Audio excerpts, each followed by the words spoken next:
कोसा का घटवार। शेखर जोशी। अभी खप्पर में 1/4 में से भी अधिक गेहूं शेष था। खप्पर में हाथ डालकर उसने वैत ही उल्टा पलटा और चक्की के पाटों में वृत्त में फैले हुए आटे को झाड़कर एक ढेर बना दिया। बाहर आते आते उसने फिर एक बार और खप्पर में झांक कर देखा, जैसे यह जानने के लिए कि इतनी देर में कितनी पिसाई हो चुकी, परंतु अंदर की मिकदार में कोई विशेष अंतर नहीं आया था। खसखस की ध्वनि के साथ अत्यंत धीमी गति से ऊपर का पाठ चल रहा था। घट का प्रवेश द्वार बहुत कम ऊंचा था। खूब नीचे तक झुककर वह बाहर निकला। सर के बालों और बाहों पर आटे की एक हल्की सफेद परत बैठ गई थी। खंबे का सहारा लेकर वह बुदबुदाया, जा रसाला, सुबह से अब तक 10 पसेरी भी नहीं हुआ था। सूरज का कहाँ चला गया, कहाँ चला गया। कैसे अनहोनी बात है। बात अनहोनी है तो है ही। जेठ बीत रहा है, आकाश में कहीं बादलों का नाम निशान ही नहीं है।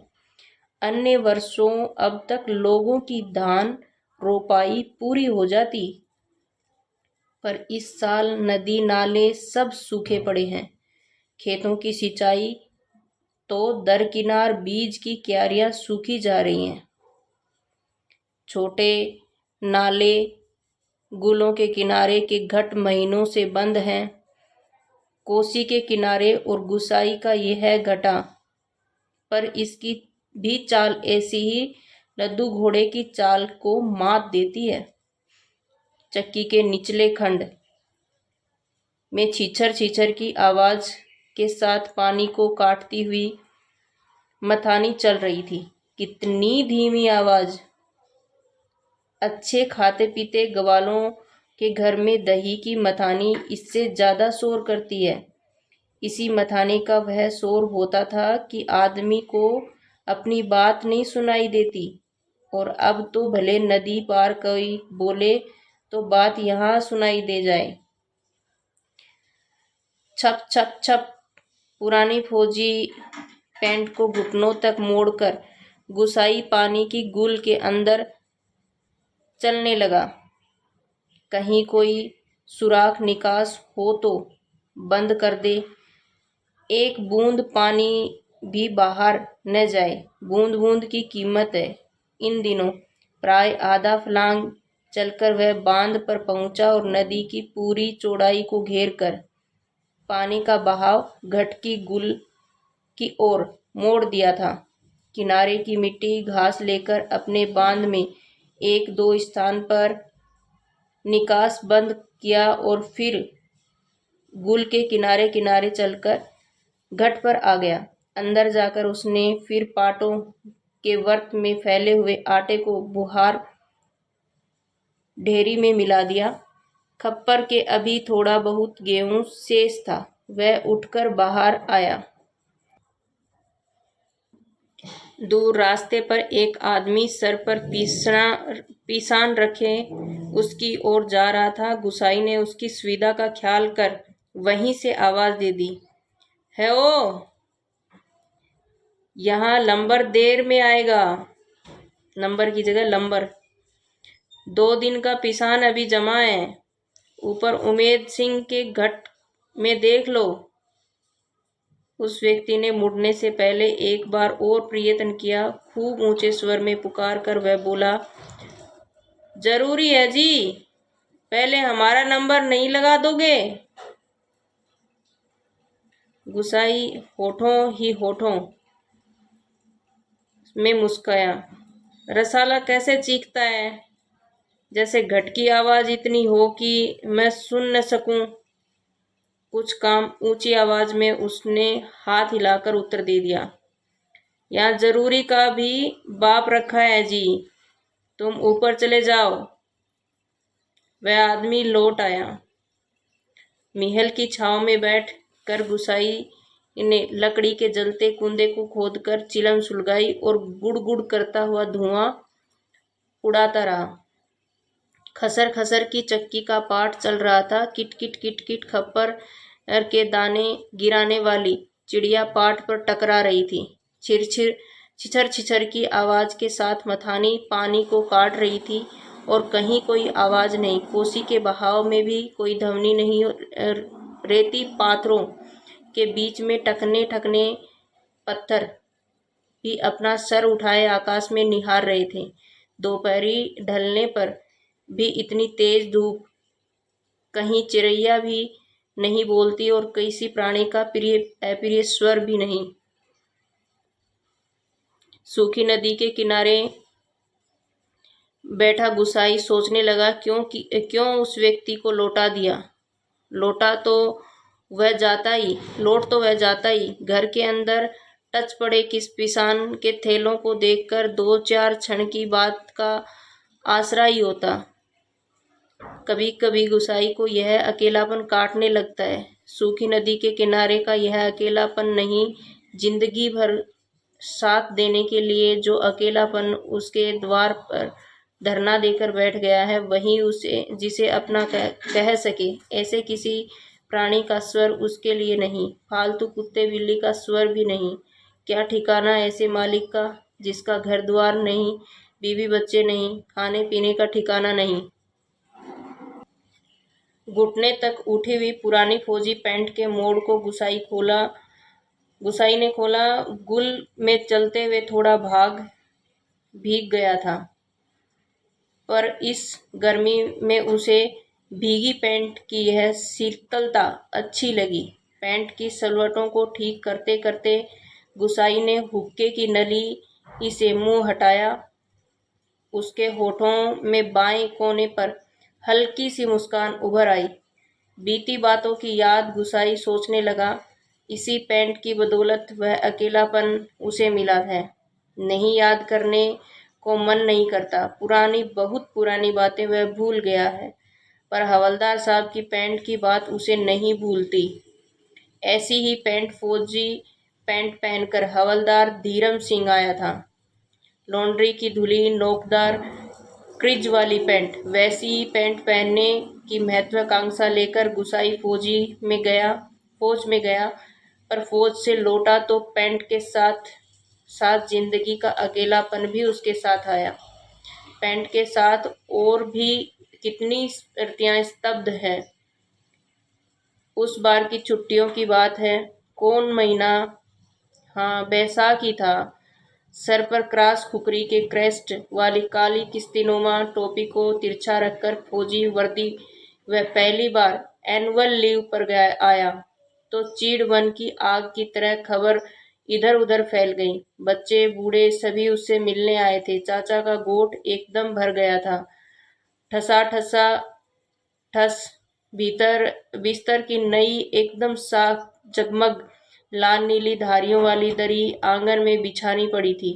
लोगों को बिठाने के लिए खूब याद है। आंगन का गोबर दरी में लग गया था। बच्चे बूढ़े सभी आए थे। सिर्फ चना गुड़ व हल्दानी के तंबाकू का लोभ ही नहीं था। कल के शर्मीले गुसाई को इस नए रूप में देखने का कौतूहल भी था, पर गुसाई की आंखें उस भीड़ में जो खोज रही थी वह वहां नहीं थी।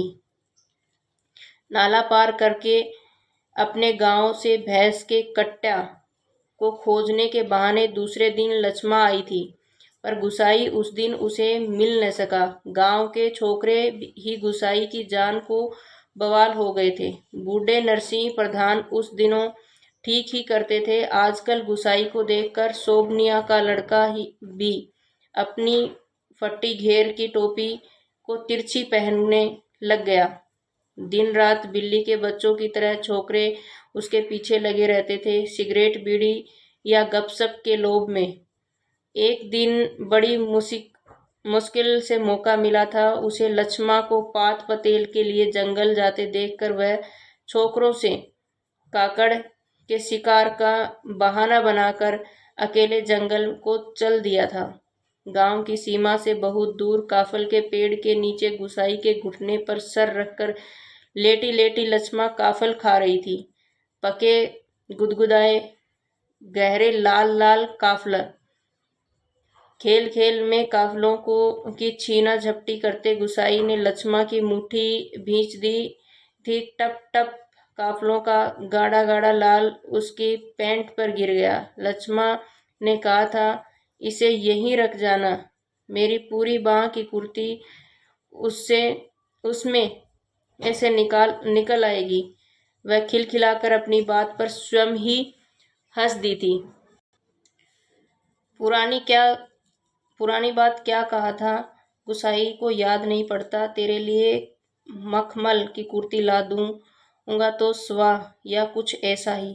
पर लक्ष्मा को मखमल की कुर्ती किसने पहनाई होगी? पहाड़ पार के रमुआ ने, जो तूरी निशान लेकर उसे ब्याने आया था, जिसके आगे पीछे भाई बहन नहीं, माँ बाप नहीं, प्रदेश में बंदूक की नोक पर जान रखने वाले को छोकरी कैसे दे दे हम? लक्ष्मा के बाप ने कहा था।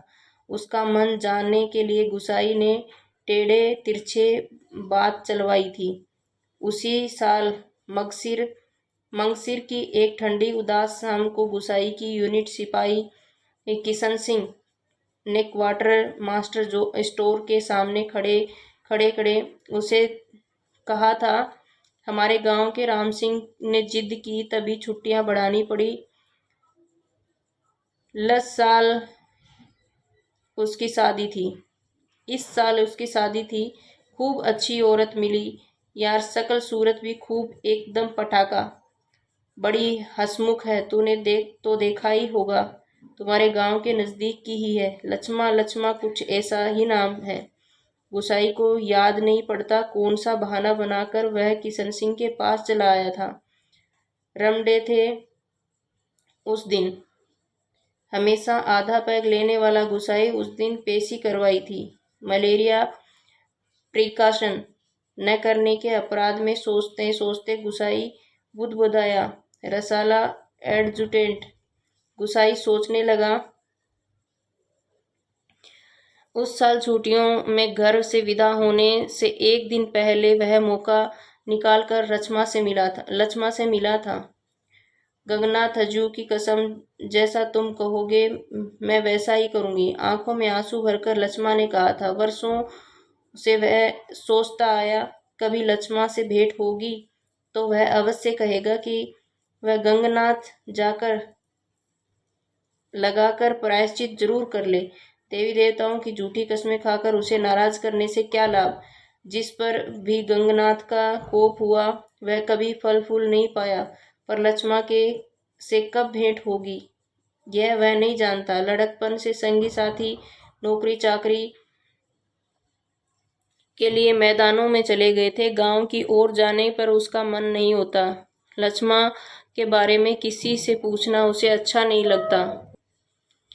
जितने दिन नौकरी रही वह पलटकर उसके अपने गांव नहीं आया। एक स्टेशन से दूसरे स्टेशन का वालटियरी ट्रांसफर लेने वालों की लिस्ट में नायक गुसाई सिंह का नाम ऊपर आता रहा। लगातार 15 साल तक। पिछले वैसाख में ही वह गांव लौटा। 15 साल बाद रिजर्व में लेने आने पर काले बालों को लेकर गया था, खिचड़ी बाल लेकर आया। लक्ष्मा का हठ उसे अकेला बन गया। वह आज इस अकेलेपन में कोई होता जिसे गुसाई अपनी जिंदगी की किताब पढ़कर सुनाता। शब्द शब्द, अक्षर अक्षर, कितना देखा, कितना सुना, कितना अनुभव किया उसने। पर नदी किनारे यह तपती रेत, पनचक्की की खटर पटर और मीहल की छाया में ठंडी चिलम को निष्प्रयोजन गुड़गुड़ाता गुसाई और चारों ओर अन्य कोई नहीं। एकदम निर्जन निस्तब्ध सुनसुना। एकाएक गुसाई का ध्यान टूटा। सामने पहाड़ी के बीच की पगड़ी इसे सर पर बोझा लिए एक नारी आकृति उसी ओर चली आ रही थी। गुसाई ने सोचा वही आवाज देकर उसे लौटा दे। कोसी के चिकने काई लगे पत्थरों पर कठिनाई से चलकर उसे वहां तक आकर केवल निराश लौट जाने को क्यों वह बाध्य करे। दूर से चिल्ला चिल्ला कर पिसान स्वीकार करवाने की लोग की आदत से वह तंग आ चुका था।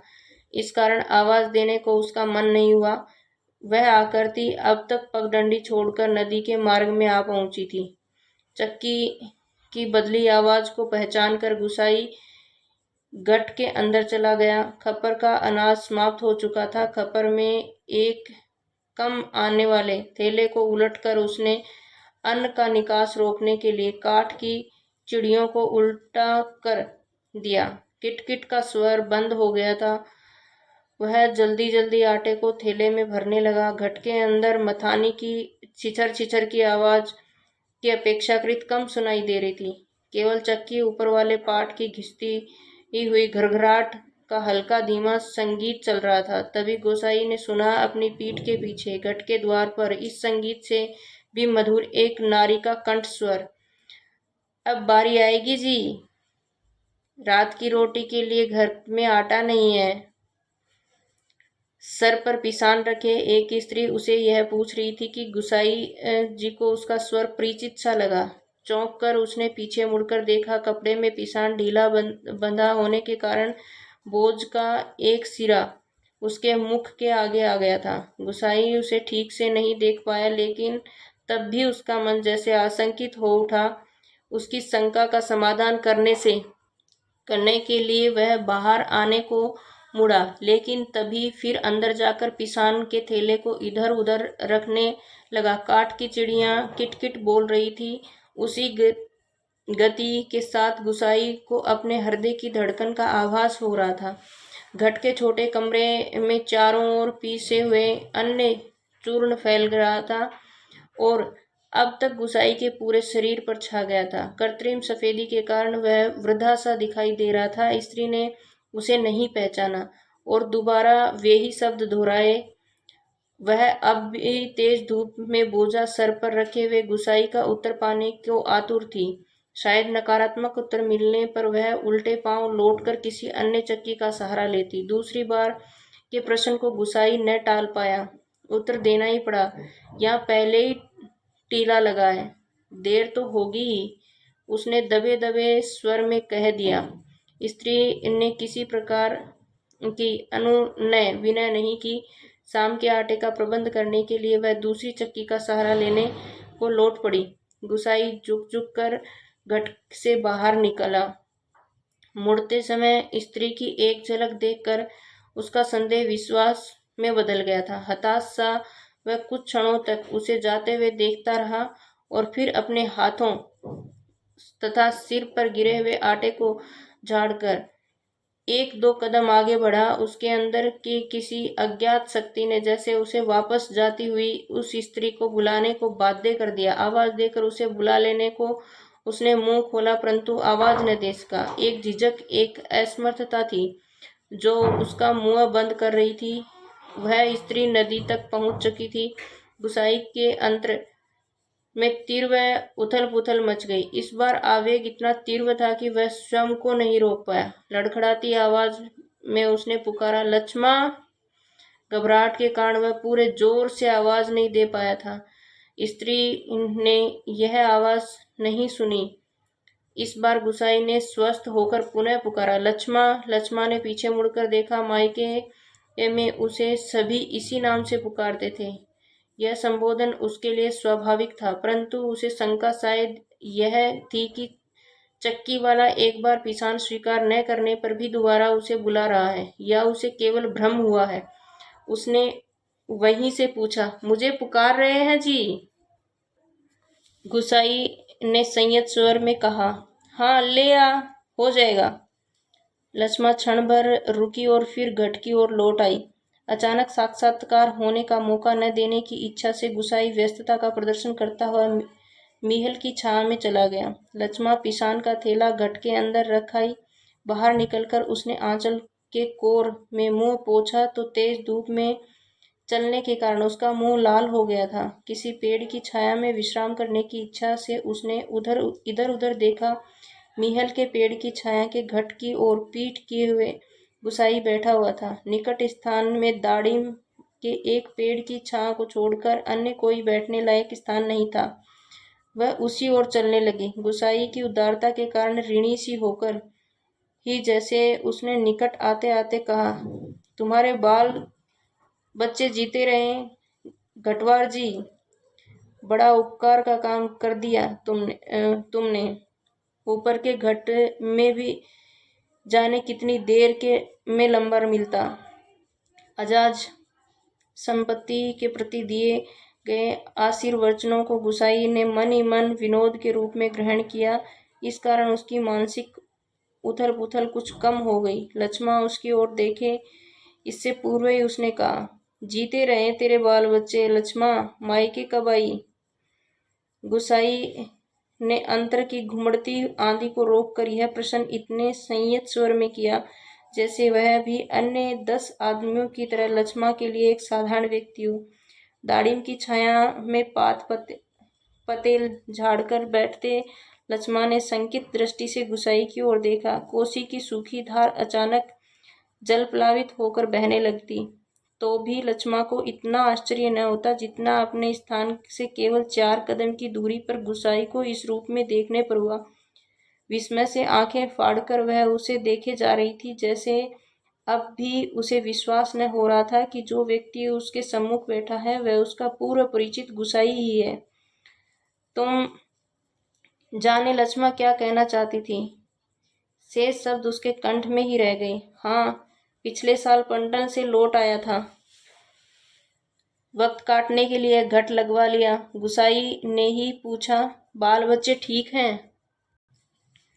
आंखें जमीन पर टिकाए गर्दन हिलाकर संकेत से ही उसने बच्चों की कुशलता की सूचना दे दी।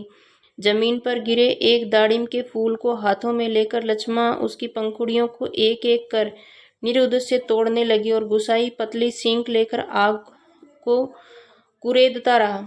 बातों का क्रम बनाए रखने के लिए गुसाई ने पूछा, तू अभी कितने दिन मायके ठहरने वाली है? अब लक्ष्मा के लिए अपने को रोकना असंभव हो गया था। टप टप टप वह सर नीचा किए आंसू गिराने लगी और सिसकियों के साथ साथ उसके उठते गिरते कंधों को गुसाई देखता रहा। उसे यह नहीं सूझ रहा था कि वह किन शब्दों से अपनी सहानुभूति प्रकट करे। इतनी देर बाद सहसा गुसाई का ध्यान लक्ष्मा के शरीर की ओर गया। उसके गले में जरेऊ सुहाग चिन्ह नहीं था। हतप्रभ सा गुसाई उसे देखता रहा। अपनी व्यवहारिक अज्ञानता पर उसे बेहद झुंझलाहट हो रही थी। अचानक लक्ष्मा से भेंट हो जाने के पर वह उन सब बातों को भूल गया जिसे वह कहना चाहता था। इस क्षण केवल मात्र श्रोता बनकर रह जाना चाहता था। गुसाई की सहानुभूति दृष्टि पाकर लक्ष्मा आंसू पोंछती हुई अपना दुखड़ा रोने लगी। जिसका भगवान नहीं होता उसका कोई नहीं होता। जेठ जेठानी से किसी तरह पिंड छुड़ाकर यहाँ माँ की बीमारी में आई थी, वह भी मुझे छोड़कर चली गई। एक अभागा मुझे रोने के लिए को रह गया, उसी के लिए जीना पड़ रहा है। नहीं तो पेट पर पत्थर बांधकर कहीं डूब मरती, जंजाल कटता। यहाँ काका काकी के साथ रह रही हो? गुसाई ने पूछा। मुश्किल पड़ने पर कोई किसी का नहीं होता जी। बाबा की जायदाद पर उनकी आंखें लगी हैं, सोचते हैं कहीं मैं हक ना जमा लूं। मैंने साफ साफ कह दिया, मुझे किसी का कुछ नहीं लेना देना। जंगलात का लीसा ढो ढो कर अपनी गुजर कर लूंगी, किसी की आंख का कांटा बनकर नहीं रहूंगी। गुसाई ने किसी प्रकार की मौखिक संवेदना नहीं प्रकट की, केवल सहानुभूति की दृष्टि से उसे देखता भर रहा। दाड़िम के वृक्ष से पीठ टिकाकर लक्ष्मा घुटने मोड़कर बैठी थी। गुसाई सोचने लगा, 15-16 साल किसी की जिंदगी में अंतर लाने के लिए कम नहीं होते। समय का यह अंतराल लक्ष्मा के चेहरे पर भी एक झांप छोड़ दे गया था, पर उसे लगा उस छाप के नीचे वह आज भी 15 वर्ष पहले की लक्ष्मा को देख रहा है। कितनी तेज धूप है।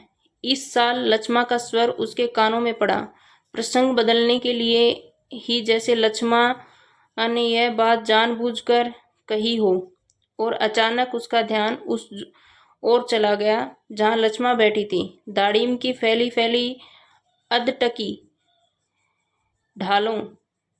डालों से छनकर धूप उसके शरीर पर पड़ रही थी। सूरज की एक पतली किरण न जाने कब से लक्ष्मा के माथे पर गिरी हुई एक लट को सुनहरी रंगीन में डुबा रही थी। गुसाई एकटक उसे देखता रहा। दोपहर तो बीत चुकी होगी, लक्ष्मा ने प्रश्न किया तो गुसाई का ध्यान टूटा। हाँ, अब तो 2 बजने वाले होंगे। उसने कहा, उधर धूप लग रही हो तो इधर आ जाओ छाँव में। कहता हुआ गुसाई एक जम्हाई लेकर अपने स्थान से उठ गया। नहीं, यही ठीक है, कहकर लक्ष्मण ने गुसाई की ओर देखा, लेकिन वह अपनी बात कहने के साथ ही दूसरी ओर देखने लगा था। घट में कुछ देर पहले डाला हुआ पिसान समाप्ति पर था। नंबर पर रखे हुए पिसान की जगह उसने जाकर जल्दी जल्दी लक्ष्मण का अनाज खपर में खाली कर दिया। धीरे धीरे चक्कर गुसाई गुल के किनारे तक गया। अपनी अंजुली से भर भर कर उसने पानी पिया और फिर पास ही एक बंजर घट के अंदर जाकर पीतल और अल्मुनियम के कुछ बर्तन लेकर आग के निकट लौट आया। आसपास पड़ी हुई सूखी लकड़ियों को बटोर कर उसने आग सुलगाई और एक काली पुती बटलोई में पानी रखकर जाते जाते लक्ष्मण की ओर मुंह कर कह गया, चाय का टाइम भी हो रहा है, पानी उबाल जाए तो पत्ती डाल देना, पुड़िया में पड़ी है। लक्ष्मण ने उत्तर नहीं दिया। वह उसे नदी की ओर जाने वाली पगडंडी पर जाता हुआ देखती रही। सड़क किनारे दुकान को दूध लेकर लौटते लौटते गुसाई को काफी समय लग गया था।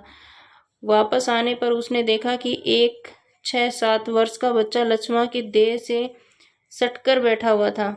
बच्चे का परिचय देने की इच्छा से जैसे लक्ष्मण ने कहा, इस छोकरे को घड़ी भर के लिए भी चैन नहीं मिलता, जाने कैसे पूछता खोजता मेरी जान खाने को यहाँ पहुँच गया है।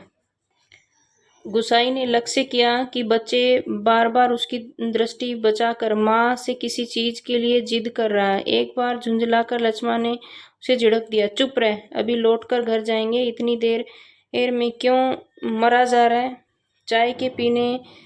चाय में पानी दूध डालकर गुसाई फिर उसी बंजर घट में गया। एक थाली में आटा लेकर वह गुल के किनारे बैठा बैठा उसे गूंथने लगा। मिहल के पेड़ की ओर आते समय उसके साथ में एक बर्तन और ले लिए। लक्ष्मण ने बटलोई में दूध चीनी डालकर चाय तैयार कर दी थी। एक गिलास, एक एनेमल का मग और एक एल्यूमिनियम मेस्टीन में गुसाई ने चाय डालकर आपस में बांट ली और पत्थरों से बने बेढंगे चूल्हे के पास बैठकर रोटियां बनाने का उपक्रम करने लगा। हाथ का चाय गिलास जमीन पर टिकाकर लक्ष्मण उठी। आटे की थाली अपनी और खिसक कर उसने स्वयं रोटी पका देने की इच्छा ऐसे स्वर में प्रकट की कि गुसाई न कह सका। वह खड़ा खड़ा उसे रोटी पकाते हुए देखता रहा। गोल गोल डिबिया सरीखी रोटियां चूल्हे में खिलने लगी। वर्षों बाद गुसाई ने ऐसी रोटियां देखी थी जो अनिश्चित आकार की फौजी लंगर की चपातियों एवं स्वयं उसके हाथ से बनी बेडोल रोटियों से एकदम भिन्न थी। आटे की लोई बनाते समय लक्ष्मण के छोटे छोटे हाथ बड़ी तेजी से घूम रहे थे। कलाई के पहने हुए चांदी के कड़े जब कभी आपस में टकरा जाते तो खन खन का एक अत्यंत मधुर स्वर निकलता। चक्की के पाट पर टकराने वाली काठ की चिड़ियों का स्वर कितना नीरस हो सकता है, यह गुसाई ने आज पहली बार अनुभव किया था। किसी काम में वह बंजर घट की ओर गया और बड़ी देर तक खाली बर्तन डिब्बों को उठाता रखता रहा। वह लौट कर आया तो लक्ष्मण रोटी बनाकर बर्तनों को समेट चुकी थी और वह अब आटे में सने हाथों को धो रही थी। गुसाई ने बच्चे की ओर देखा। वह दोनों हाथों में चाय का मग थामे टकटकी लगाकर गुसाई को देखे जा रहा था। लक्ष्मण ने आग्रह के स्वर में कहा, चाय के साथ खानी हो तो खा लो, फिर ठंडी हो जाएगी, मैं तो अपने टेम से ही खाऊंगा। यह तो बच्चे के लिए स्पष्ट कहने में उसे झिझक महसूस हो रही थी, जैसे बच्चे के संबंध में चिंतित होने की उसकी चेष्टा का अनधिकार हो। न जी, वह तो अभी घर से खाकर ही आ रहा है, मैं रोटियां बनाकर रखाई थी। अत्यंत संकोच के साथ लक्ष्मण ने आपत्ति प्रकट की। यूं ही कहती है, कहाँ रखी थी रोटियां घर में? बच्चे ने रुआसी आवाज में वास्तविक व्यक्ति की बातें सुन रहा था और रोटियों को देखकर उसका संयम ढीला पड़ गया था। चुप! आंखें तरेर कर लक्ष्मण ने उसे डांट दिया। बच्चे ने इस कथन से उसकी स्थिति हास्यास्पद हो गई थी। इस कारण लज्जा से उसका मुंह आरक्त हो उठा। बच्चा है, भूख लग गई, लग आई होगी। डांटने से क्या फायदा। गुसाई ने बच्चे का पक्ष लेकर 2 रोटियां उसकी ओर बढ़ा दी, परंतु माँ की अनुमति के बिना उन्हें स्वीकारने का साहस बच्चे को नहीं हो रहा था। वह ललचाई दृष्टि से कभी रोटियों की ओर कभी माँ की ओर देख लेता। गुसाई के बार बार आग्रह करने पर भी बच्चा रोटियां लेने में संकोच करता रहा, तो लक्ष्मा ने उसे झिड़क दिया, मर, अब ले क्यों नहीं लेता। जहां जाएगा वहीं अपने लक्षण दिखाएगा। इससे पहले कि बच्चा रोना शुरू कर दे, गुसाई ने रोटियों के ऊपर एक टुकड़ा गुड़ का रखकर बच्चे के हाथों में दिया। भरी भरी आंखों से इस अनोखे मित्र को देखकर बच्चा चुपचाप रोटी खाने लगा और गुसाई कौतुकपूर्ण दृष्टि से उसके हिलते हुए होठों को देखता रहा। इस छोटे से प्रसंग के कारण वातावरण में एक तनाव सा आ गया था, जिसे गुसाई और लक्ष्मा दोनों ही अनुभव कर रहे थे। स्वयं भी एक रोटी को चाय में डुबोकर खाते खाते गुसाई ने जैसे इस तनाव को कम करने की कोशिश में ही मुस्कुरा कर कहा, लोग ठीक ही कहते हैं, औरत के हाथ की बनी रोटियों में स्वाद ही दूसरा होता है। लक्ष्मा के करुण दृष्टि की से उसकी ओर देखा। गुसाई होकर खोखली हंस रहा था। कुछ साग सब्जी होती तो बेचारा एक आधी रोटी और खा लेता। गुसाई ने बच्चे की ओर देखकर अपनी विवशता प्रकट की। ऐसे ही खाने पीने वाले की तकदीर लेकर पैदा हुआ होता तो मेरे भाग क्यों पड़ता। 2 दिन से घर में तेल नमक नहीं है, आज थोड़े पैसे मिले तो आज ले जाऊंगी कुछ सौदा। हाथ से अपनी जेब टटोलते हुए गुसाई ने संकोचपूर्ण स्वर में कहा, लक्ष्मा ने जिज्ञासा की से उसकी ओर देखा। गुसाई ने जब से एक नोट निकालकर उसकी ओर बढ़ाते हुए कहा, ले, काम चलाने के लिए रख ले, मेरे पास अभी और है, परसों दफ्तर से मनी ऑर्डर आया था। नहीं जी, काम तो चल ही रहा है, मैं इस मतलब से थोड़े कह रही थी, यह तो बात चलती ही थी तो मैंने कहा, कहकर लक्ष्मा ने सहायता लेने से इनकार कर दिया। गुसाई को लक्ष्मा का यह व्यवहार अच्छा नहीं लगा। रूखी आवाज में बोला, दुख तकलीफ के वक्त ही आदमी के काम नहीं आया तो बेकार है रसाला। कितना कमाया, कितना फूका हमने इस जिंदगी में, कोई हिसाब पर क्या फायदा, किसी के काम नहीं आया। इसमें एहसान की क्या बात है, पैसा तो मिट्टी है रसाला, किसी के काम नहीं आया तो मिट्टी, एकदम मिट्टी। परंतु गोसाई की इस तर्क के बावजूद भी लक्ष्मा अड़ी रही। बच्चे के सर पर हाथ फेरते हुए उसने दार्शनिक गंभीरता से कहा, गंगनाथ दाहिने रहे तो भले बुरे दिन भी निभ ही जाते हैं जी। पेट का क्या है, घट के खप्पर की तरह जितना डालो कम हो जाएगा। अपने पराये प्रेम से हंस बोल दें तो वह बहुत है दिन काटने के लिए। गुसाई के गौर से लक्ष्मा के मुख की ओर देखा। वर्षों पहले उठे हुए ज्वर और तूफान का वहां कोई चिन्ह शेष नहीं था। अब वह सागर और सीमाओं में बंधकर शांत हो चुका था। रुपया लेने के लिए लक्ष्मा से अधिक आग्रह करने का उसका साहस नहीं हुआ, पर गहरे असंतोष के कारण बुझा बुझा सा वह धीमी चाल में चलकर वहां से हट गया। सहसा उसकी चाल तेज हो गई और घट के अंदर जाकर उसने एक बार संकित दृष्टि से बाहर की ओर देखा। लक्ष्मा उस और पीठ किए बैठी थी। उसने जल्दी जल्दी अपने निजी आटे के टिन से 2-2.5 सेर के करीब आटा निकालकर लक्ष्मा के आटे में मिला दिया और संतोष की एक सांस लेकर वह हाथ झाड़ता हुआ बाहर आकर बांध की ओर देखने लगा। ऊपर बांध पर किसी को घूमते हुए देखकर उसे हाँक दी। शायद खेत की सिंचाई के लिए कोई पानी तोड़ना चाहता था। बांध की ओर जाने वाले से पहले एक बार लक्ष्मा के निकट गया। पिसान पिस जाने की सूचना उसे देकर वापस लौटते ही फिर ठिठक कर खड़ा हो गया। मन की बात कहने में जैसे झिझक हो रही थी। अटक अटक कर वह बोला, लक्ष्मा, लक्ष्मा ने सिर उठाकर उसकी ओर देखा। गुसाई को चुपचाप अपनी ओर देखते हुए पाकर उसे संकोच होने लगा कि वह न जाने क्या क्या कहना चाहता है। इस बात की आशंका से उसे मुंह का रंग अचानक फीका होने लगा। पर गुसाई ने झिझकते हुए केवल इतना ही कहा, कभी 4 पैसे जुड़ जाएं तो गंगनाथ का जागर लगाकर भूल चूक की माफी मांग लेना। पूत परिवार वालों को देवी देवता के कोप से बचा रहना चाहिए। लक्ष्मा की बात सुनने के लिए वह नहीं रुका। पानी तोड़ने वाले खेतियार से झगड़ा निपटाकर कुछ देर बाद लौटते हुए उसने देखा, सामने वाले पहाड़ की पगडंडी पर सर आटा लिए लक्ष्मा अपने बच्चे के साथ धीरे धीरे चली जा रही थी। वह उन्हें पहाड़ी के मोड़ तक पहुंचने तक टकटकी बांधे देखता रहा। घर के अंदर काठ की चिड़िया अब भी किटकिट का आवाज कर रही थी। चक्की का पाट खिसर खिसर चल रहा था और मथानी की पानी काटने की आवाज भी आ रही थी, और कहीं कोई स्वर नहीं, सब सुनसान निस्तब्ध। ये हमारी कहानी कंप्लीट हुई। कोशिका गढ़वाल, शेखर जोशी की। मैं रोजाना 3 कहानियाँ डालती हूँ। कृपया आप मेरे चैनल को सब्सक्राइब करें। ये यूजीसी नेट में आने वाली कहानियाँ हैं, यूनिट नंबर 7 की, जो कि हम जल्दी ही कंप्लीट कर लेंगे। धन्यवाद।